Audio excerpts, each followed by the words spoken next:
Okay, well, I hope everyone had a good lunch and ready to dive back in for our afternoon sessions now. For our next session, I'm happy to introduce Leah Fisher. She's the Office Chief of Air Quality and Climate Change in the Division of Transportation Planning at Caltrans. And she will go ahead and introduce our session and kick us off. Leah, go ahead. Thanks, Mike. Looks like, okay, we've got all the speakers. I'm excited to kick off this session, which will be more of a hopefully discussion and roundtable with these three folks. We heard, I think, some good information from academic studies and things that have gone on in the morning. And now I'm excited to hear from, we have two MPOs represented and Green Mining, which is a social justice research and policy organization. So hopefully we can hear a little bit about how all of these concepts are being applied. From my perspective, with thinking about Caltrans, the work going on locally and regionally and how we can support, collaborate, leverage everything and work together, I think is really important. So I'm excited to hear from these folks. I'm gonna introduce them really briefly and then start us off with a question where they will introduce themselves more fully. So we're joined by, and I'm just gonna go in order on my screen, Hana Creger, who is, oh, sorry, I didn't have your official titles in front of me, the Senior Program Manager for Climate Equity at the Green Mining Institute. Tuere Fa'aola, who's with SANDAG, the San Diego Association of Governments, as their Principal Regional Planner. And then Christine Corrales, the Senior Regional Planner for the San Joaquin Council of Governments. So to start us off here, I was hoping each of you could briefly describe your work in advancing climate adaptation and equity and justice. We'll spend a few minutes on this, and then just for audience awareness, we have a few set questions, but are saving time to hear from all of you. So please definitely think of questions as we go, and you can put them in the Q&A. And I don't know, Mike, maybe we can even raise hands when we get to that point if we want to hear from folks directly. So to kick us off, I'm going to go Hana and then Tuere and Christine, if that works. Please go ahead. Hi, everyone. Great to be here with you all. Excited to be part of this conversation. So for folks who are not familiar, Green Mining is a research and public policy nonprofit, and we've been advocating for racial equity and economic justice for about 28, 29 years now. And so we work across a whole variety of policy areas with the goal of ensuring that low-income communities of color can build wealth, live in healthy places filled with economic opportunity, and are really ready to meet the challenges posed by climate change. And so my specific area of work, while it's always kind of growing, evolving, and adapting, right now it is really focused on the intersection of clean transportation investments and climate resilience. And so, we know that this connection is deeply important because of the racist policies like redlining that created these deep, entrenched environmental, transportation, and economic disparities, all of which makes it, so much more difficult for low-income folks of color to be resilient in the face of a changing climate and increasing disasters. And I think really this summer alone, we saw these climate impacts on our transportation system incredibly more clearly than we've ever had before, with extreme heat damaging transit infrastructure in the Northwest, the New York City subway flooded, as well as long evacuation lines here in California during the Tahoe fires. And as I'm sure we all know, these impacts, of course, will be most felt in low income and communities of color. And so, as Green Mining is increasingly viewing this kind of mobility and climate resilience together as interconnected issues, as we've been building out our strategy, we've kind of been coalescing around these three overarching buckets of disaster prevention, disaster response, and disaster recovery. And that encompasses a lot, so I'm just going to share a little bit about what that may entail. So first, we have to prevent the disasters to the fullest extent possible through more resilient transportation planning to account for how sea level rise, flooding, heat waves, wildfires, and more will impact our transportation system that was not designed to handle these changes. But we have to do this in a way that is really centering the needs of our most impacted communities in an equitable way. So it's not going to have unintended consequences like gentrification and displacement. The second kind of overarching bucket is disaster response, to ensure we can evacuate folks and to ensure we can get emergency services in. But again, in a way that allocates those resources, those services towards addressing the mobility needs of our most vulnerable communities, and especially those who don't have access to personal vehicles. So the third topic is disaster recovery, and ensuring that our most vulnerable, impacted communities have equitable access to resources and services, including reliable transportation options to get back to their jobs, healthcare, and education. And I'd say the last thing here is that while, of course, disasters are always a huge tragedy, they also can present an opportunity to rebuild more sustainable, more equitable mobility options in a transportation system to prevent future tragedies and to provide greater economic opportunities in a way that actually addresses these long-standing racial disparities. And again, in a way that's meeting community identified needs.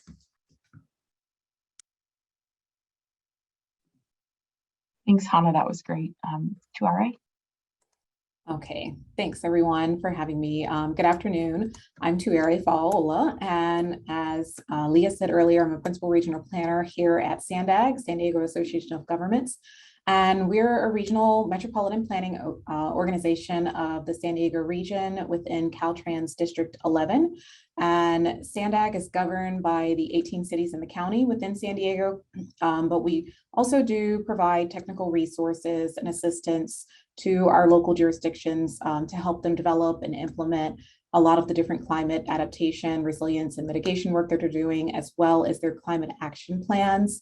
We do everything from guidance documents and toolkits, trainings, all of that, not only to meet their climate goals, but also to integrate equity into their climate work, really having a focus on our environmental justice communities.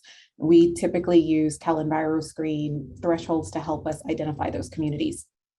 The other thing that I'll mention in terms of where SANDAG is at in the climate adaptation and social justice space, we also really look at our regional transportation plan, sustainable community strategy to help shape how we look at climate adaptation regionally.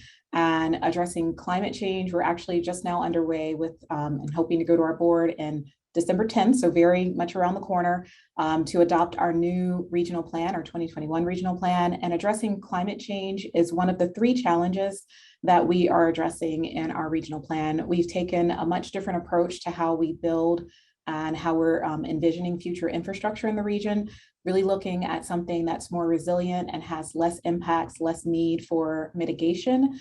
And the transportation system envisioned through the 2021 plan will incorporate strategies to improve regional resilience, better adapt to climate change impacts. For example, the transportation system considers travel patterns and rapid mobility services for evacuations and emergency response.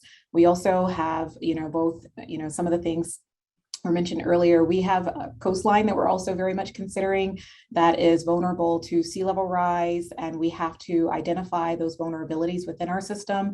But we also need to really look at how we're addressing sea level rise and storm surge. And we also are looking at how we do look at social equity within that. We're very fortunate that we have a social equity working group, which helps to guide a lot of the work that we're doing and really integrating equity into the work, from our regional plan to any of the climate adaptation strategies that we're moving forward, and really starting to address how we can do things more equitable throughout our region, and particularly looking at our transportation investments and how they are being equitable and the type of projects that we're putting forward and the impacts that they may have. So that's just some of the ways I'll briefly mention, I guess, just to kick us off at how SANDAG's looking at climate as well as equity. Thank you. I know we'll get hopefully more detail soon. Yeah. Christine, would you like to go ahead? Hi, good afternoon, everyone. My name is Christine Corrales. I'm a senior regional planner at the San Joaquin Council of Governments, or SJCOG. SJCOG is a joint powers authority comprised of the County of San Joaquin and the 7 cities within it. And SJCOG serves many roles for its member agencies, but namely It serves as the Regional Transportation Planning Agency, the Metropolitan Planning Organization, and the Local Transportation Authority for Measure K, which is a half-cent sales tax to support transportation improvements. And so as for my role at SJCOG, I serve as the staff lead for our regional housing work, community partnerships, and planning studies. So kind of all along the spectrum of things related to sustainability and adaptation. And so obviously one of the things we're here to talk about today is planning efforts around climate adaptation and resiliency. And so kind of just briefly to give you a quick overview of what SJCOG's been up to. In 2020, we just completed a climate vulnerability assessment for the San Joaquin County region. We're calling this our phase 1 climate work. And at a high level, this project started by setting goals for SJCOG's climate resiliency work, largely informed by some of our key stakeholders, including our environmental justice groups and community-based organizations in the region. This work also assessed the vulnerability of the transportation system in the region to sea level rise, riverine flooding, extreme precipitation, wildfire, extreme heat, and drought. You might not think that, San Joaquin County being pretty far inland, like there wouldn't be any sea level rise issues, but because we're adjacent to the San Joaquin Sacramento Delta region, there is some consideration that we need to be making on our transportation system since we're part of that habitat area. And then the last thing that this study did was that it identified some of our critical assets for resilient transportation system planning. And kind of one of the key things that we wanted to keep in mind as we move this work forward is how do we build a transportation system that adapts to climate change and is resilient to climate change, considering our multimodal transportation system, making sure that there's redundancy in our routes so that we can, reroute in the case of emergencies, and how are we facilitating emergency response and recovery. So those are some key questions that we've been tackling with our climate resiliency work. And then since the 2022 study was completed, we've embarked on a phase 2 leg of this work to really start developing some of our strategies and guidance for the various implementation partners in San Joaquin County, including member agencies, but also other public agencies that might have a role, including our transit partners and community groups. So I'll just stop there and hand it back to Leah. Thanks to all three of you. I saw we have a few minutes. I saw a quick question, Tuere, I was hoping you could answer. Yeah. It's on the Social Equity Working Group. How did you develop it? If you could share that. Yeah, so we have a social equity working group that is, they're actually paid. And so we did a competitive process for our community-based organizations throughout San Diego to make sure that we were getting representation from around the region, because there's a lot of differences geographically and also socioeconomics throughout the region. So we did a competitive process. We pay them $20,000 a year, and they go under contract with us. This started, and they go under contract with us, and then they, that forms our social equity working group. This started as an outreach effort and how it would help us to engage and get more involved with the community and really around the development of our regional transportation plan. And so that's where it started from. And just earlier this year, we made a decision to, it used to be called our 2021 Community-Based Organization Working Group. Earlier this year, we changed the name to Social Equity Working Group.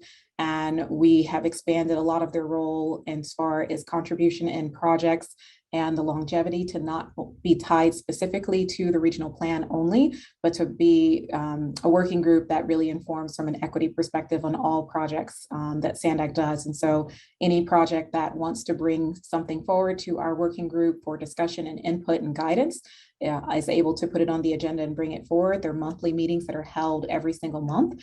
And we're looking actually in the next year to expand the number of working groups that participate so that we can get even more engagement and representation. But hopefully that quickly answers the question. Yeah, thank you. And I think moving into our next question to get a kind of a layer deeper, I might go right back to you just to build on that. If you could describe, which I think you've touched on, how you're approaching social justice when developing transportation climate adaptation plans, and or more broadly, you know, as we think about planning more specifically for adaptation, how you're addressing equity. And you just kind of got into it, so Yeah. I thought I would, let you go. Yeah, so, you know, one thing I guess I maybe should have started off with the conversation around equity is that SANDAG has taken kind of a new step in how we're looking at and addressing equity as an agency as a whole. And this did start at the beginning of the year. In February, our board of directors adopted a commitment to equity statement, which really emphasizes, and I won't read the whole statement to you because it's a little long, but it does emphasize how we plan, prioritize, fund, and build our projects. San Diego and SANDAG is unique compared to other MPOs in that we not only do the planning, but we take our projects through design and actual construction. So our equity statement is focused around all of those different areas of our work, as well as the programs, and then really frames how we should work with our communities. And so prior to the adoption, though, of that equity statement, you know, our climate team had applied for and received, so I'd like to give kudos and thanks to Caltrans, a few Caltrans SB1 adaptation planning grants to advance our understanding of the San Diego region's needs, adaptation needs, and especially as they pertain to vulnerable infrastructure and environmental justice communities. And a lot of our environmental justice communities and some of our vulnerable infrastructure are fairly close to our coastlines. And then we also have the presence of the military and a lot of other different unique things that contribute to adaptation planning being important in our region. But our approach has been focused on information gathering and understanding where the needs of our region are. You know, it's been, as I mentioned, we do this through the work of our social equity working group. There are other community-based organizations that we also are in touch with that help us to identify equity concerns as it relates to climate adaptation. And we try and do this first before we start coming up with the solutions. You know, our approach is one that really tries to understand that there are complex individual level concerns. So each individual has a complex concern that they want us to know and understand. Then there are neighborhood concerns that people have collectively as a community. And then there really are structural concerns, you know, the systemic racism and the way that our systems have been set up really do bring a lot of concern to our communities and how we integrate climate adaptation along with equity. And so our approach has really been to try and listen to our community partners, to understand what their needs are, to talk to our stakeholders, as well as, you know, our partners throughout the local cities and others that, you know, injustices are just embedded in our systems and our procedures, and how do we start to move things forward? And so it's really been an aggressive effort on our end to listen and understand first before coming up with a lot of different solutions. And, you know, we've done this through our regional plan in a lot of different ways, from focus groups to one-on-one outreach and engagement to engagement through our social equity working group, through a lot of different things as far as community-driven planning efforts. And through this information gathering and understanding, we are currently working on developing a methodology to help our region and our cities to prioritize adaptation and transportation resilient strategies, and doing that with an equity lens on it. So we're currently working on a project that we call Holistic Implementation of Adaptation and Transportation Resilient Strategies. So super long name. I'll probably just call it the Holistic Implementation Project from now on. But this project does build off of prior work that SANDAG's done. We've done a lot of work in sea level rise guidance for transportation infrastructure. We've, you know, done work in the regional adaptation needs assessment and just understanding and doing that listening and knowing what those needs are.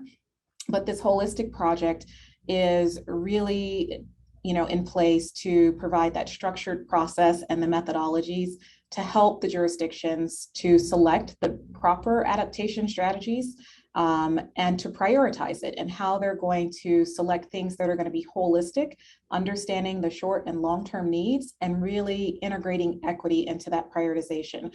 One of the things that we heard from our outreach efforts is that often projects and how they are prioritized in communities are a whole lot of different things that go into the toolkit and all of the metrics that we consider, and equity is never in that. And so one of the things that we're really focusing on is how do we start to put equity into that, and how do we really provide the toolkits and provide the training for our local jurisdictions so that when they're moving forward with projects, particularly transportation projects, that they can build equity into that, and they can start to kind of weigh the pros and cons for short-term needs that you may have, and it may be appropriate to move forward with for now.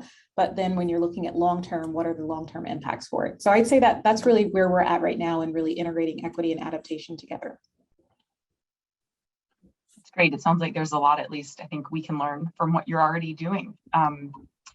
I might, Christine, go to you next on this question and see if you wanted to get a little more detail on the adaptation planning and how you're bringing equity in. Sure. So I know I briefly touched on this in my intro, but when SJCOG initiated its climate resiliency efforts, we started by convening a working group, which was comprised of a diverse set of stakeholders, including representatives from EJ groups here, as well as CBOs. And before we got any further and deeper into the work, we collaborated in establishing and identifying some resiliency goals for the region and for the planning work, to further define what we're studying, focus on our tangible outcomes, and prioritize top vulnerabilities. And so the goals that came out of this process, this collaborative process, kind of focus one on maintaining that multimodal transportation network with a specific focus really on the vulnerable populations in our floodplains, as well as in the low income communities where there may be limited mobility as is. These are communities that have less access to private vehicles and are more dependent on transit service, for example. So in the event of an emergency evacuation, like these would be communities that might potentially be really negatively impacted from a transportation standpoint. And then beyond that, the other goals were really to create and maintain that redundancy so the transportation system could allow for rerouting during the disruptions, and ensuring that the routes remain operational in any emergency so that we can safely evacuate vulnerable communities, provide staging areas and emergency response locations for meeting and gathering and supplies and things like that. So, we kind of started with the end in mind, defining collaboratively what that goal would look like, and ensuring that equity was part of like our goal setting process. And then from there, articulating these goals really helped us stay focused throughout the process, and specifically really mindful throughout the planning, at least for our phase one work on when we're working to understand vulnerability in our region, staying mindful of like where is mobility going to be a challenge, and where are our most disadvantaged communities located. And in some cases, there's quite a bit of overlap. And so when we're planning for adaptation in this phase two work, those are things that we're going to have to keep in mind as we develop the strategies. And I think I'll stop there. Thank you. Yeah, I'm hearing from both of you this, real focus on integration and collaboration of equity and the community focus from the beginning, which is, I think, hard, but really necessary. Hana, I was going to go to you to see, I know from a different perspective on your end, but when you think about adaptation planning and equity and maybe what Caltrans can be doing. Yeah, absolutely. And definitely the previous comments by the other speakers definitely resonates on, checking in early with communities, meeting community needs. I think, just naturally somewhere where greenlining, definitely has specific kind of focuses and strategies is on our explicit emphasis on racial equity. That really is the lens that we see all of these issues through. And from our perspective, like we can't solve racial disparities without programs and policies that are, that are actually blind to race, right? And that's why for us, any equity approach, it's critical to design that engagement, the programs, even the evaluation of those programs in a way that really centers racial and cultural considerations. And at the same time, we're really invested in ensuring kind of accountability around meeting our equity goals. And to guide this, we've developed our Making Equity Real framework. This is what we use to inform how equity shows up from start to finish in policies and programs, both for the planning phase, but also the implementation. And now we've kind of adapted that for the evaluation of policies and programs. And so that first begins with like setting up like is equity going to be described in the overarching mission and goal? Is equity a core component? Is equity missing? The second piece is around the process. So how is equity embedded into the process of how the program is developed and implemented? How are decisions made or influenced by communities that have less political power or voice? The next aspect is outcomes. How has the implementation actually led to clear equity outcomes that were outlined by the community? And the fourth and final piece is the measurement and analysis. So how is equity progress actually measured? How do we know that the equity goals were achieved? And how do we know that we're even measuring the right thing, right? Are we measuring, equity outcomes that communities actually are invested in? Who are we measuring this for? And so this framing really has been applied across many policy areas. And I'll just share a couple examples in the chat. So this first one is how we've applied this in the clean transportation and mobility context. This was an equity evaluation of 12 clean mobility equity programs that are based in California. And in the case studies, you can see exactly how equity shows up from start to finish and our recommendations on how to keep improving that. The next resource I'm sharing is specific to the adaptation and resilience context. This is our guidebook around making equity real in climate adaptation and community resilience policies and programs. So because we're still in the process of merging these two scopes together, I think you'll probably see more resources later down the line that are specific to resilience and transportation and mobility. But I can already see how this framing of the Making Equity Real framework could be applied to developing transportation climate adaptation plans.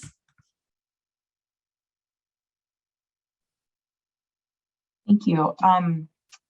Sorry, I was clicking on those links myself. So moving into another question, we've touched on this some already. So I'm wondering, I'm going to leave it open and see if you all have anything you want to add, because I think we've covered this, but we were going to talk about what role public engagement and community outreach play in the process of developing climate adaptation plans. And I wonder if there's an example or something a little more specific than what we've talked about. And I'm looking at y'all's faces to see if anybody wants to go first.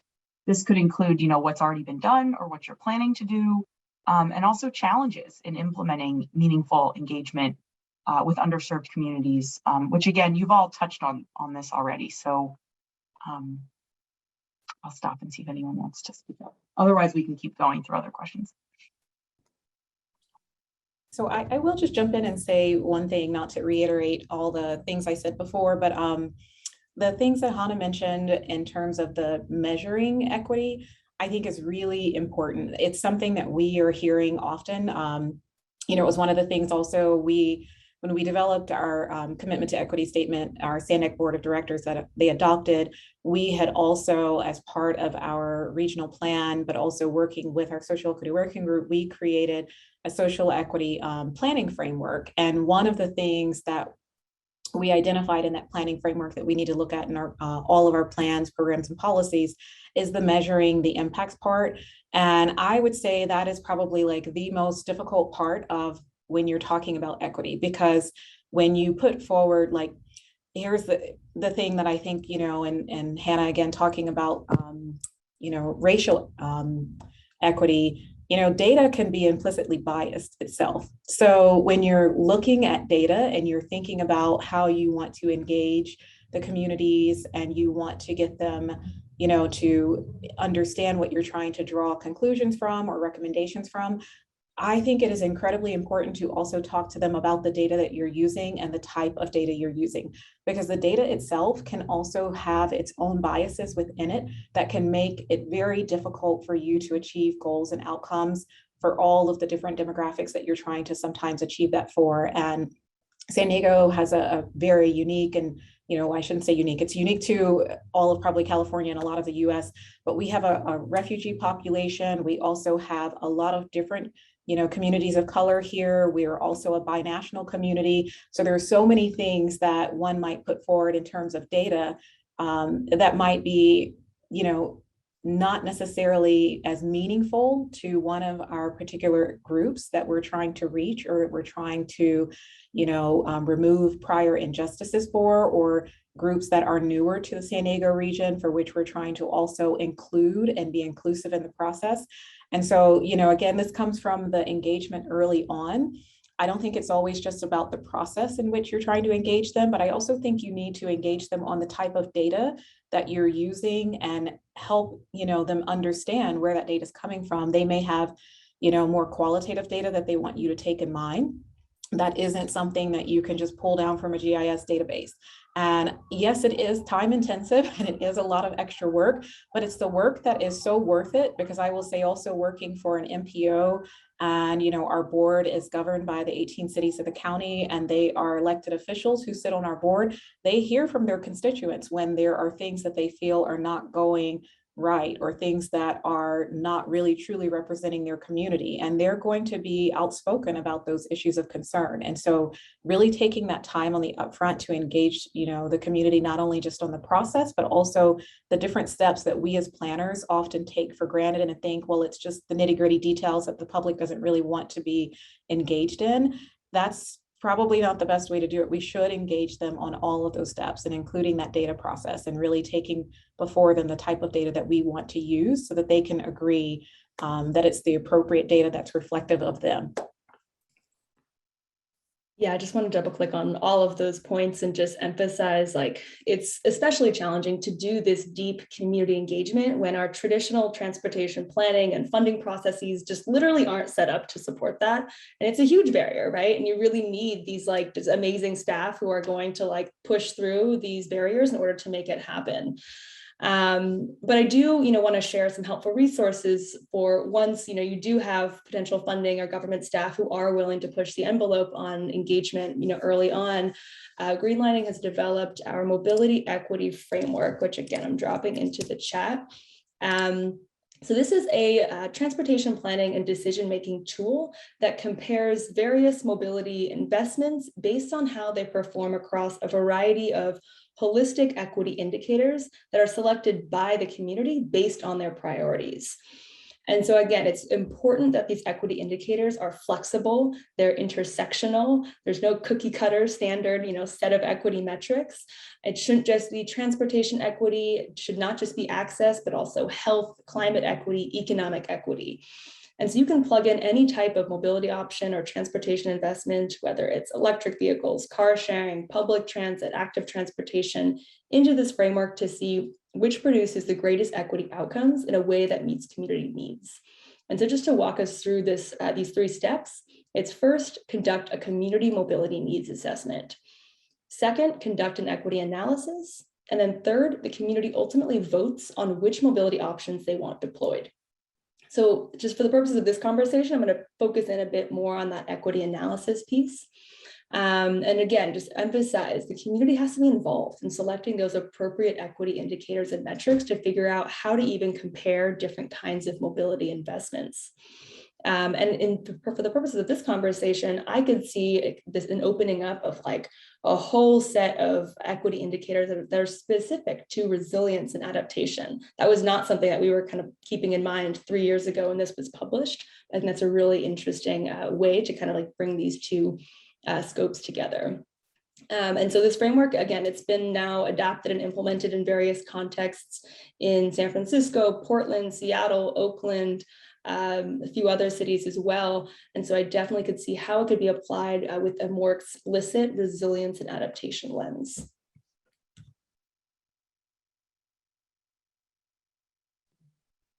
Thank you both. That's great. Christine, did you have anything you wanted to add on this topic? Yeah, I mean, I co-sign on all this. The data piece is really important, and communicating progress is super important. But one kind of key challenge that we ran up against in our planning process is that the community and perhaps even the technical information that we were sharing coming out of our climate resiliency work, there was like a disconnect, right? So one of the things that we did earlier this year was we tried to conduct a regional needs assessment, bringing, our outreach beyond the key stakeholders level and trying to go down to the ground and hear from residents directly about what they think are priorities in terms of climate change and addressing climate change. And certainly there were challenges because we're in a pandemic and, we couldn't really be on the street, like conducting intercept surveys. So we did all of this online. And so one of the things we kind of ran into is like really trying to generate interest and engagement in this survey to gather input. And one of the key kind of takeaways that we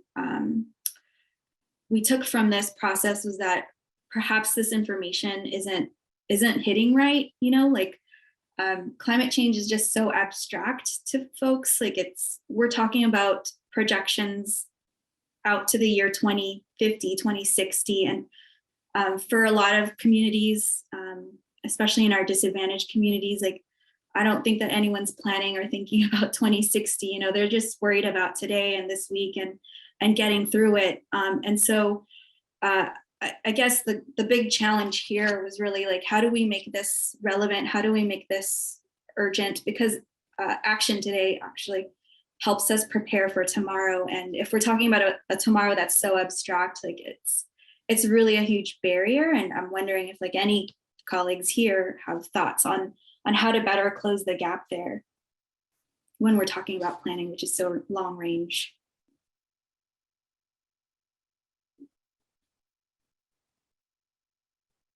Yeah, just a thought. Pausing to see if y'all had other thoughts, but Christine, you'd also mentioned in one of our prep calls an example of how community might see an adaptation. Is that for the next question? Am I jumping ahead? An adaptation strategy to a community member versus how a planner might right. use it. Yeah, and I think it's appropriate to bring up now. So I was sharing on a prep call.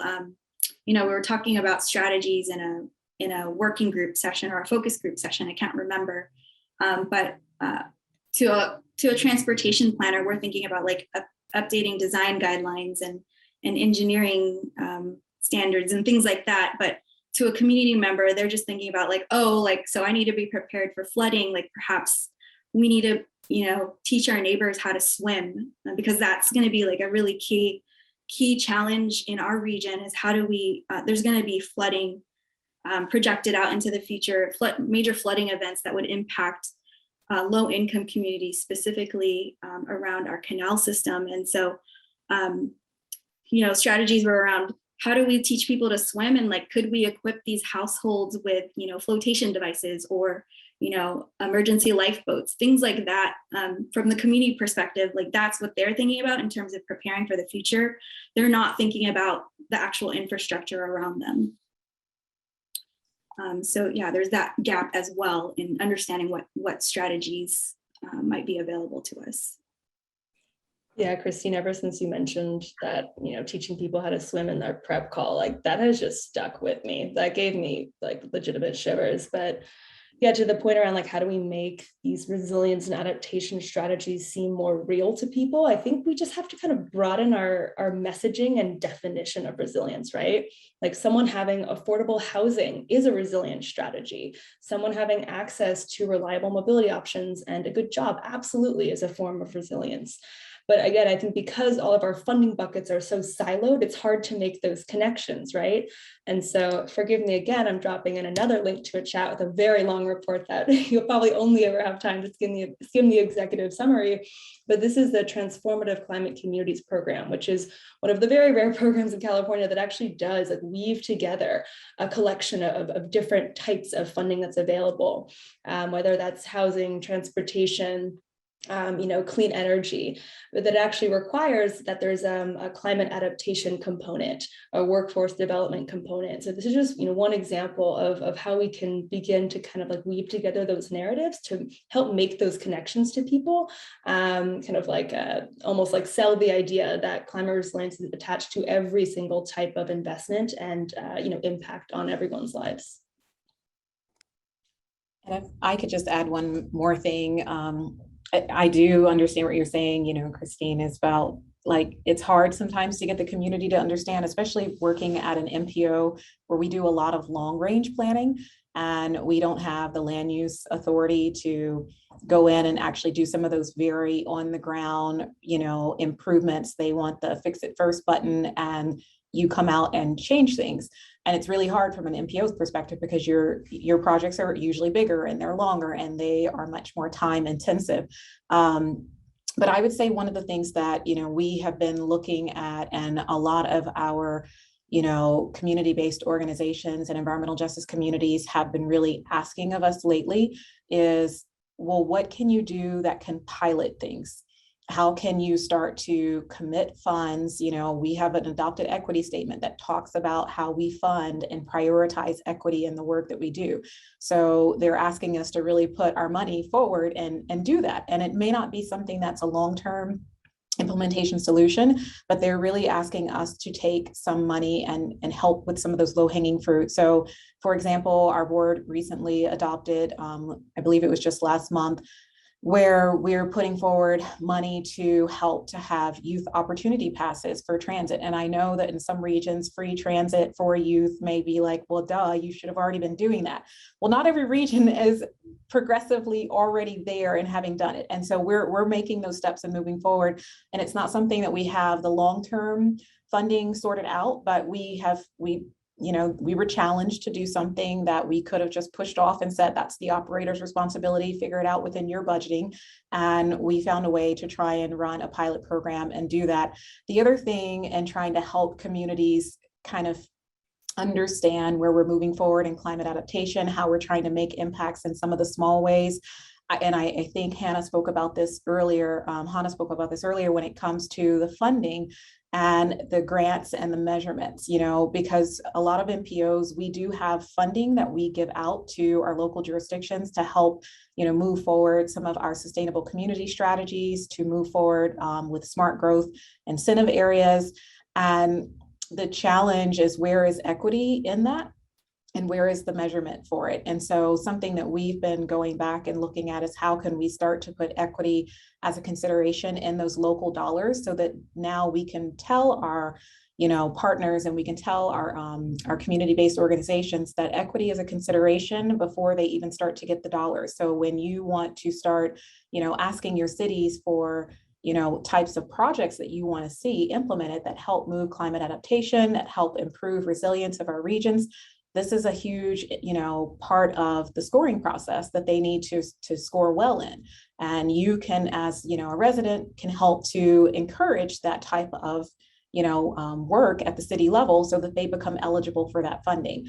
And then also now looking at, how do we start to come up with metrics that we ask them to report to us on, so that we know that it wasn't just the words and the intentions, but now there's some measurement behind it that we're asking them, that will then result in the next round of funding, how well you did in the measurement as to how you're going to get additional funding moving forward. So, and the other thing I'd say that we've done to try and help make it a bit more real, and really recognizing that our community-based organizations are very valuable to us. We do pay ours through a competitive process, but the pull on their time and the amount of things that people want them to be engaged in is more than a full-time job sometimes, and it is way beyond the scope that we have paid them to engage with us on.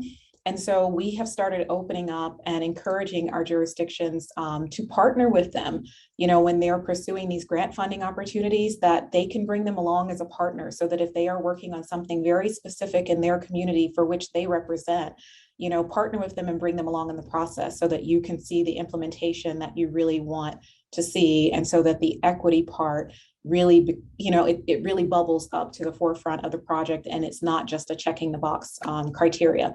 So I understand the concern. These are things that we are trying here in the San Diego region. I'll say, we're just embarking on a lot of this. So I'll give you results later to tell you how well it's been working, but it's really, again, that listening that we've been doing and trying to help make it real, because it is hard when we come forward with these 20, 30-year plans and they're just like, but I live today and I'm trying to have solutions that'll help me get around. I'm trying to have housing that's affordable and that's in, a geographic area that actually allows me to have prosperity and access to jobs, education, and all of the other things that improve people's quality of life. So these are just a few of the things that I'd say that we're working on here, and we're starting to integrate across the agency. Yeah, this is all, I saw a comment come in that this is hugely informative, and I wanted to second that. I think Caltrans, we're also in the beginning phases of figuring out how we change how we do planning on these topics as well. So the last set question, so a little prompt for the audience. If you have questions, you can start sending them in. How do community needs and environmental justice concerns impact the strategies you're considering for adaptation? We've touched on this, but I think it'd be helpful to talk a little bit, if you have, for the two MPO speakers, a couple examples on the adaptation strategy side, even if you haven't started the project, but things that you're thinking through and how you've brought those concerns in. And again, recognizing everything you just said of how challenging that is with what literally real world concerns feel like to people versus where we're planning in the future. And either one of you, please feel free to jump in. I can start with some of the two main types of adaptation strategies we're considering in our phase 2 work at SJCOG. There's kind of two big buckets. One is around, physical risk reduction strategies. So strategies that would have an on-the-ground impact in reducing climate risk, such as physical improvements to the network, the transportation network, or raising a levee. And then the other kind of big bucket is around resilience capacity building strategies. So those strategies that would have a broader impact to help the region prepare for climate change and impacts, such as policy or educational type of activities. And those are kind of the two key buckets that and themes that arose after we've conducted kind of a regional needs assessment and got some feedback from community and stakeholders on what strategies we need to be considering in this phase 2 work. And so on the physical reduction side, risk reduction side, some key things that are bubbling up in the process are, finding and providing more funding for shade trees, either for homes and businesses or for the member agencies, especially in our disadvantaged communities where the tree canopies are a lot more sparse than other parts of the region. On the flooding side of our risk reduction strategies, there's definitely some route and evacuation planning that needs to occur, especially in some of our low-lying areas. As I mentioned, we're part of the Sacramento-San Joaquin Delta protection zone, I think it's called. And so there's some transportation networks on our western edge that really need some consideration, some planning to make sure that we're able to access them in a flooding event. And then on like high heat days, heat is a really big issue here in the San Joaquin Valley. And I think some of our member agencies are doing this, but we're not doing it across the region, is providing free transit to cooling centers on the really hot days. We have quite a few 100+ days here in the Central Valley. And then on the capacity building side, there's definitely a need to really raise awareness of what climate change impacts look like here in San Joaquin Valley and in San Joaquin County specifically. There's definitely a lack of knowledge locally about what climate change impacts look like here. And we have the data available, we just have to make it more accessible. And that's kind of our challenge here at SJCOG. And then kind of to the tune of what Hana and Tuere were talking about, like we really do need to develop some of these climate resilience metrics and equity metrics, and fold them into our RTP SCS. We're in the process right now of updating our RTP SCS, and we expect to adopt it in 2022. And this is the first time we're really looking at climate adaptation as part of kind of our suite of strategies this time. And so as we consider strategies to include in the RTP, it's going to be important also to kind of identify what those metrics look like so that we can evaluate performance in the long run. And, the last thing is that I'll just highlight is that we're looking to also kind of bring this adaptation work to our member agencies who are seeking kind of more guidance and criteria as they, develop their projects and submit them to be part of the RTP SCS. So those are kind of the things that we're working on and noodling around here. We're not done with it, developing our strategies, but we expect by 2022 to have a better sense of what the full slate of strategies will be. Thank you. That's helpful to hear things beyond just, hardening or changing the infrastructure itself, but things that push us a little beyond that kind of traditional view. And I'll just briefly mention, we're working on our regional adaptation framework right now. So we're really looking at trying to decide a lot about what some of the formal guidance that we want to do in the San Diego region moving forward. A lot of the work that we have done previously has really been around shoreline management. We have a really robust shoreline management program. We have a shoreline preservation working group, and they have been working on local jurisdiction issues for our shoreline since like the early 1990s. We did SANDAG led two regional beach sand nourishment projects. So we've done a lot of work in the shoreline space. And then, like I said, I believe earlier I mentioned how we have been doing, and we did, I think it was in 2020 that we produced a report looking at the vulnerability for our transportation infrastructure when it comes to sea level rise. And a lot of that work has then moved over into influencing our regional transportation plan, SCS, and helping if it's from like cost estimating and how we need to build and construct infrastructure to be more resilient. We have a lot of our light rail as well as our commuter rail actually runs along the coast. And if you've seen anything about our coast are eroding, and the Del Mar Bluffs in particular that are eroding. And so we are looking at how we need to move some of our infrastructure away from our coastline because that is the better longer term solution for the San Diego region. But we also, while we have great weather, I won't deny it. So we maybe don't experience as many of those 100-degree days in most of the populous part of San Diego County. We do have 2/3 of our county, which is really significantly different, and it's much more sparse and not as well populated. But so we do look at heat waves and as temperatures are continuing to rise and wildfires. And so we're hoping to incorporate and look into some strategies for cooling zones out there, as well as shelter in place, because a lot of our transportation that leads into our eastern 2/3 of our county, which is again not as populated, that they're primarily 2-lane roads. They don't have really great shoulder access. They are just they're windy, and really sometimes when it comes to emergency evacuation in those areas, it's difficult, and it's difficult for emergency responders to get in while also needing to evacuate. So we're looking at how we might want to collaborate with the County of San Diego and looking at some different opportunities for shelter in place. And then, as I mentioned earlier, and I think Christine mentioned about work that they're doing with jurisdictions to move forward. Our the holistic project that I mentioned, it's really looking at developing a methodology that does consider the economic ramifications and benefits for implementing adaptation strategies, that integration of equity into the prioritization.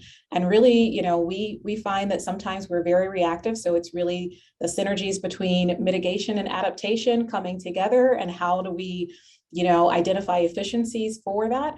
But we're really hoping that we can help to put this toolkit together that can really be used by our planners and project managers of local jurisdictions to guide their decision makers in identifying the right type of strategies that should be implemented at the local level, providing guidance on how we move forward, regionally on implementation, and really helping to identify the programs and the policies. And the funding is always a big question for everyone, on how they're going to really integrate these strategies, whether it's policies and programs or if it's actually constructing projects, and then really making sure that equity is incorporated and at the forefront so that we can maximize the co-benefits.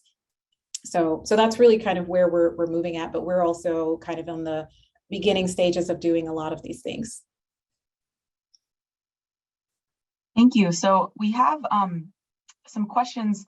I'm going to actually, Tuere, you said something about moving infrastructure, and I'm going to ask a really hard question. But I'm curious what thoughts you all can share. And it actually came in the morning, so it wasn't directed at all of you, but I think it's a good question for this group. And I'd love to hear your thoughts. I'm going to read what the person wrote in the Q&A. Climate change is already affecting communities. Some may become unlivable. Should planners have honest conversations about the potential need for retreat and making strategic climate resilient investments with supportive local policies? And the reason I think I'm personally interested in hearing from the three of you is the equity lens applied to this question, which, just as an example, tribes, federally recognized tribes, can't relocate. They're limited to the land that they're granted, through federal law. So I'm going to throw that out and see who wants to dig in or share anything on that. That is a tough one. So, I don't know that I have a perfect answer for anything like that. In terms of, I do think we have to look at our infrastructure and really think about, from a retreat standpoint, what really makes the most sense in terms of the investments and the long-term stabilization for a resilient infrastructure, project, versus if it does make sense. Like for us in the San Diego region, we are looking at how we would eventually relocate the tracks off of the Del Mar Bluffs, because they have collapsed at several points and it shuts down service. And it is a very, for us, it's a priority goods movement corridor in addition. So it's not just about moving commuters along that corridor, it's also about moving goods, which is important for the economics of not only the San Diego region, but also way beyond.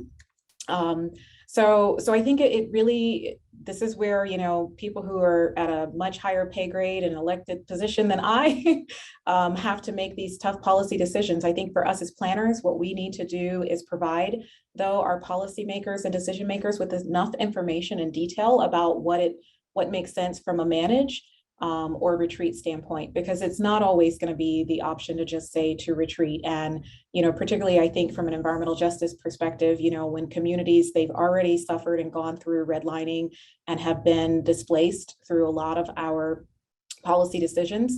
I think we have to look at the long-term impacts and really weigh the pros and cons of that. If you're going to be asking someone and, typically saying to them that you want them to retreat and move to a different place that's, better, or would it be, more just and fair to really try and manage where they're at and protect the infrastructure and protect their communities and where they have already, made roots and invested so much of their community in their lives. So I don't know that I have a really good response or answer for that. That is a very tough question. And I think it really is going to be on a case-by-case situation, and depending on what communities you're looking at and what you're talking about in terms of retreat versus manage. Yeah, I think I would just kind of come back to this theme that's come up a lot in this conversation that all of us have mentioned, is like, these decisions should not be made in a vacuum. They should be made in a way that centers community needs and priorities. And of course, they will be influenced by just the reality of the infrastructure needs, the funding and whatnot. But I think if we can really, center the conversations on how do we ensure that these communities are not just expected to bounce back, but really to bounce forward, right? Like, how can we use this as an opportunity to reduce the longstanding disparities in the first place? And I was just gonna kind of on the flip side of what Tuere is talking about, retreat, in San Joaquin County, actually, we opened up a conversation about like climate in migration, actually, because looking at a recent study, I forgot who had conducted it, but they were looking at, you know, climate change impacts across the nation, actually, and looking at potential patterns of climate migration. And what we saw from the study is that San Joaquin County is assumed to be a receiving region of people who are relocating due to climate change impacts in their home communities. And so one of the you know, external factors that we've been toying with and really contemplating at SJCOG is how, if there is kind of an influx of climate migrants to the region, like what does that look like? How does the region prepare? And so it does kind of bring in this conversation about the housing piece again. How are we making sure that there's enough housing to accommodate this influx of migration? And it brings in the conversation about like, one of the things too with the migration is that there's like certain demographics tied with the type of climate migrants that might end up in the valley. And so a lot of the things that we hear are important for resiliency and sustainability, such as like, you know, compact communities and transit-rich communities are also things that kind of line up with really accommodating an influx of in-migrants impacted by climate. And so there's just this really interesting kind of flip side to what I was talking about on the retreat conversation. I'm going to try to fit in 2 more questions. We have about 10 minutes at the most, I think. Mike can correct me if I'm wrong. Someone asked, how do you define community? Which is a fair and, you know, I think on a tough question, depending on the context. Listed here is a couple options: ethnic, census tract, self-defining. And I'm curious, I feel like all 3 of you might have different perspectives or maybe the same on that.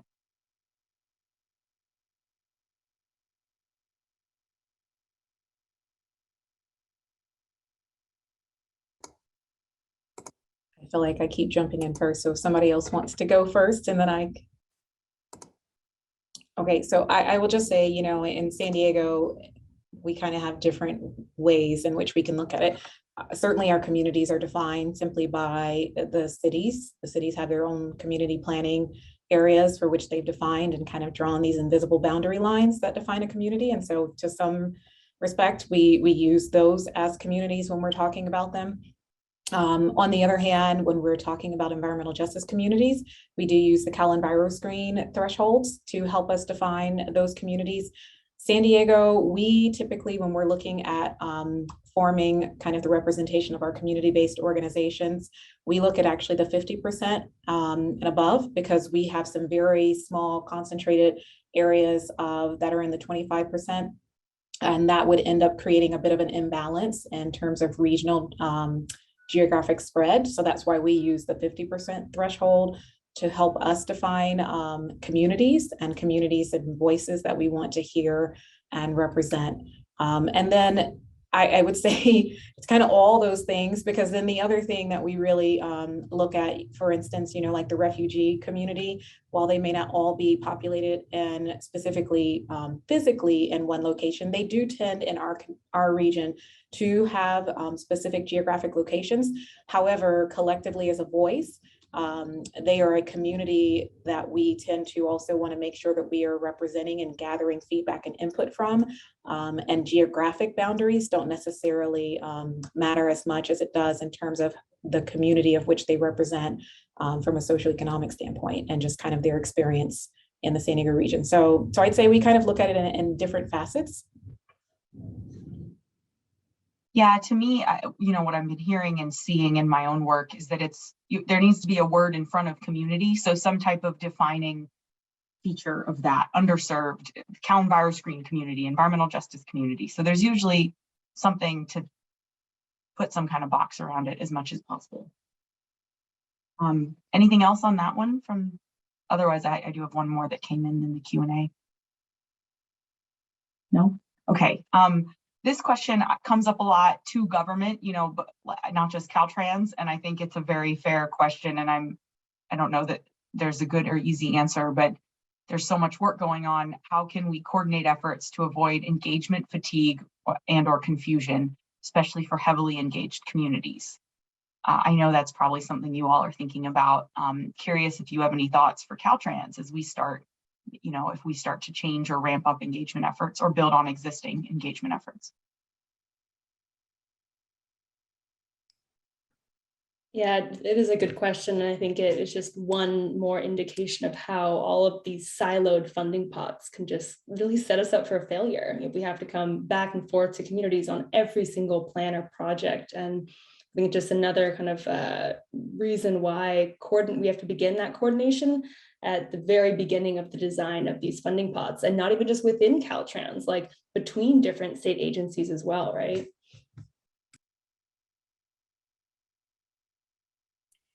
And I mean, something that I think about too when like developing, you know, grant applications or is to start with what we already have gathered, you know, like there's so much planning work that's going on in our local communities.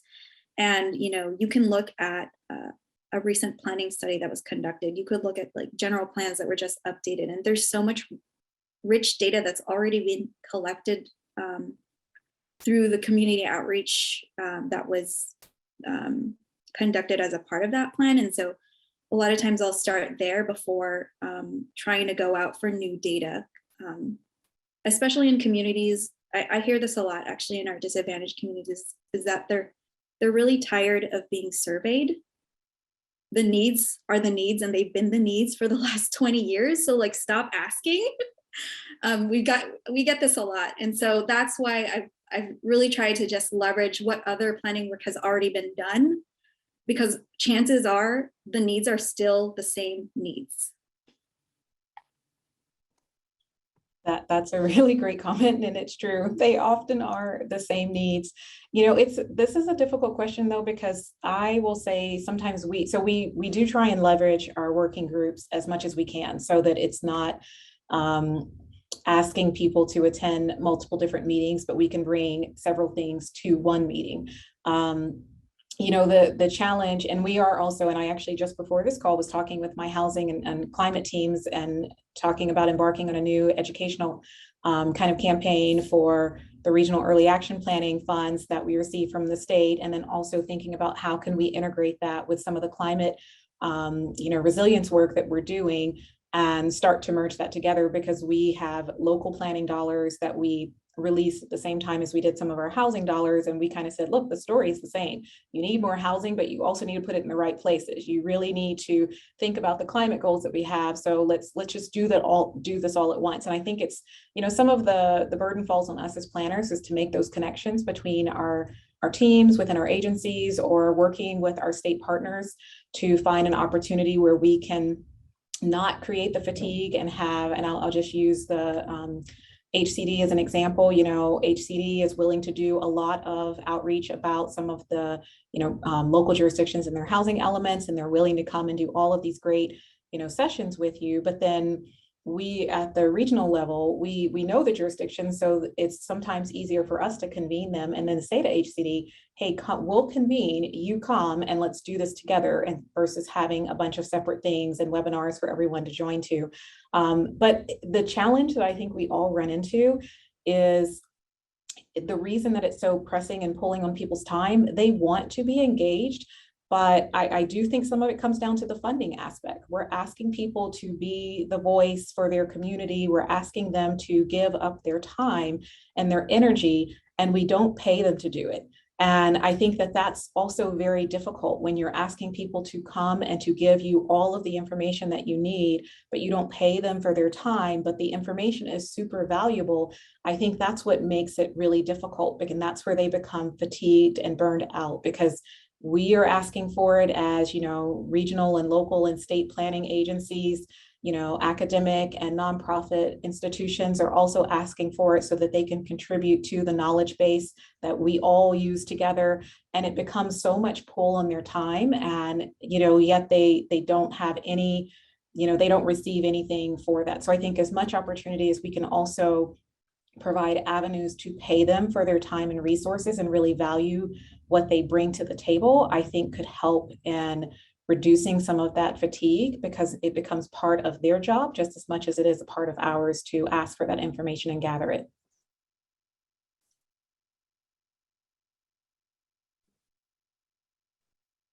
Thank you. That all resonates with me. And I do think as a very large state agency, we have a role to play in being really thoughtful and thinking about this in advance before we start just going out and overburdening the same groups.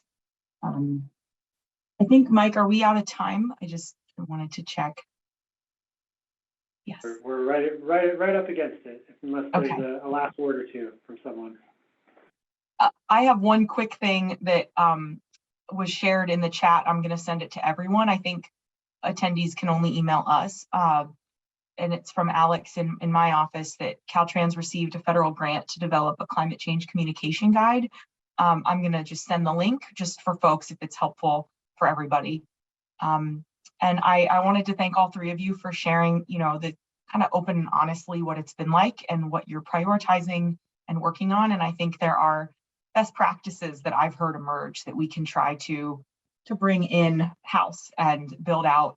I don't know if you were on this morning, but Caltrans is working on its own Caltrans Equity Index, and I think there's a lot moving. So I'm excited to keep hopefully partnering with you all and other organizations. And yeah, I just want to say thanks. And I know this will transition us into a internal Caltrans discussion and breakout groups. So I think you've given us lots to mull over. And Mike, I want to see if you want to say anything else too. I would echo all those words. Great discussion and plenty for us to think about, I think, as we go into our discussions. And Leah, thank you for leading that session. So maybe I can kind of start us transitioning over there. Here's how this is going to work.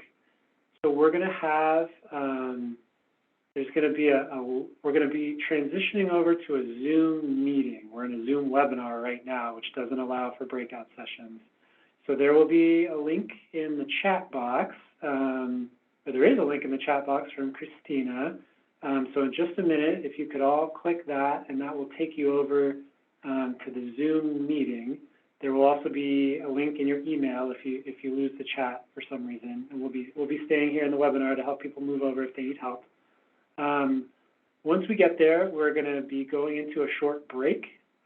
So you'll have a few minutes. And then we're going to reconvene at 2 o'clock. At least for the beginning, I just ask you to make sure that you're muted and you turn your camera off. For the beginning of that session, my colleague Juan Carlos will give an introduction, and then we'll go into our breakout rooms for our discussion. So go ahead and move to the Zoom meeting, and we will see you over there and get going at 2 o'clock. Thanks, everybody.